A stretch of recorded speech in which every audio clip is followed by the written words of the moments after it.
আজকে ছিল একাদশীর পরের দিনের সকাল, দ্বাদশী, পারণের সকাল বলতে পারো। তো সকালবেলা উঠেই রাধাকৃষ্ণকে স্নান করিয়ে জানালায় বসিয়ে দিলাম। এটা বলেছিলাম না আমার সকালের সবথেকে প্রথম ডিউটি। তো ওরা আমার জন্য অধীর আগ্রহে অপেক্ষা করে। স্নান করে সকাল সকাল ঢুকে পড়েছি, একদম পারণের টাইম মতো গোপালকে ভোগ চড়ালাম। কাল সন্ধ্যে থেকে মনের মধ্যে নানান রকম দ্বিধাদ্বন্দ্ব কাজ করছিল। এক একজন এক এক রকম টাইম বলছিল, কিন্তু সঠিক পারণের টাইমটাই বুঝতে পারছিলাম না। সকাল সকাল ঠাকুর ঘরে ঢুকে একদম টাইম মতো পারফেক্ট টাইমে গোপালের ভোগ দিয়ে সকালবেলা দামোদর মাসের প্রদীপটা দেখিয়ে দিলাম। আসলে সন্ধেবেলা আজকে একটু বেরোনোর কথা আছে, এই জন্য সবাই বলে সারা বাড়িতে সকাল সন্ধে ধূপধুনো দেখাতে হয়, তাহলে একটা পজিটিভ এনার্জি ফিল করা যায়। সত্যি তাই, এটা আমি সত্যি ফিল করতে পারি। সারা বাড়িতে ধূপের গন্ধ, প্রদীপের তাপ সব কিছু দিয়ে তুলসী মঞ্চে ধূপ দেখিয়ে আমি আমার পুজো সম্পূর্ণ করলাম। পাখি, গুড মর্নিং মা। Good morning. আর সোজা চলে এসেছি রান্নাঘরে, চা বসিয়ে দিয়েছি। আমাদের বাড়িতে একজন আছে চা প্রেমী লোক। কালকে সারাদিন চা না খেতে পেরে তার মাথা অর্ধেক খারাপ হয়েই গেছে।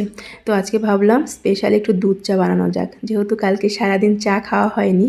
তো তাকে চা দিয়ে আগে ঠান্ডা করে ওদিকে আমি যাবো পাখিকে ফ্রেশ করাতে। কালকে দুপুরে ঘুমায়নি পাখি, তাই সন্ধে হতে না হতেই সে ঘুমিয়ে পড়েছিল।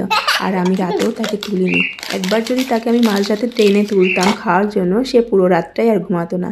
আর কালকে আমার শরীরটাও বড্ড ক্লান্ত ছিল। এমনিতে সব একাদশীতে আমি আর পাখির বাবা শ্যামা চালের যে সেদ্ধ ভাতটা হয় সেটাই খাই। সকালের দিকে শ্যামা চালটা খাই আর রাতে সাবু মাখা খাই। কিন্তু এবার ভাবলাম যেহেতু দামোদর মাসের প্রথম একাদশী, তো এই একাদশীতে আমরা শ্যামা চালের সেদ্ধ ভাতটা খাবো না। তো আমরা দুজন ঠিক করার পর কালকে দুবেলা সাগু মাখাই খাওয়া হয়েছিল। রাতের দিকে একটু কষ্ট হলেও সবটা মানিয়ে নিয়েছিলাম। সারা রাত খিদে পেটে সমানে ছটফট করেছে, কিন্তু তারপরেও ঘুম ভাঙেনি তার। তাই সকাল সকাল স্কুল না থাকা সত্ত্বেও তুলে দিয়েছিলাম, একটুখানি জল বিস্কুট খেয়ে নিল। তারপর ওদিকে আমি সকালের খাবারটা বসালাম, আর এখানে পাখিকে আর ওর বাবাকে বসিয়ে দিয়েছি হোমওয়ার্ক করার জন্য।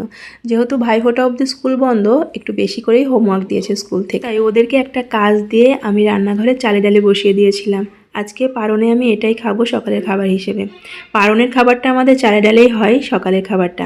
সামনেই তো ভাইফোঁটা, তোমাদের মনে কি কি প্ল্যানিং চলছে গো, আমাকে জানাবে নাকি? তো আমার মনেও কিছু কিছু প্ল্যানিং আছে, ভাইয়েরা আছে, দাদারা আছে, তো সবাইকে নিয়ে। আর পাখি তো প্রতি বছরই বড়দাদাকে ফোঁটা দেয়।